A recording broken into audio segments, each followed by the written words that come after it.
Kristian Aslani po përgatitet për një ndeshje shumë të veçantë, siç është finalja e Ligës së Kampionëve ndaj Paris Saint-Germain.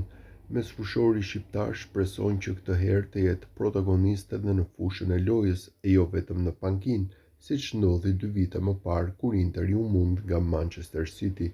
Megjithatë, ai është i kënaqur edhe për mundësinë që i jepet pasi, siç u shpreh vetë Aslani për Inter TV, kjo është një mundësi që nuk e ka kushdo që të jetë në një finale të tillë. Padyshim ndjej se jam rritur në këtë sezon duke qëndruar pranë kampionëve rritesh edhe jashtë fushë. Tani duhet të përgatitim sa më mirë finalen e Ligës së Kampionëve pasi njohim shumë mirë vlerat e kësaj ndeshje, tha fillimisht Aslani. Të ndodh të mendosh për finalen edhe kur je në shtëpi me familjen, jo të gjithë kanë mundësinë të jenë aty për një ngjarje të veçantë. Duam të sjellim në shtëpi trofeun, vijoi Aslani.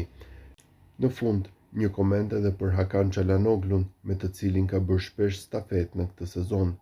Nga ai ka mësuar shumë, është një rol i komplikuar dhe ai që është tani një mjeshtër, jam i lumtur që e kisha për krah dhe që kam kaluar këto vite me të, tha Aslani.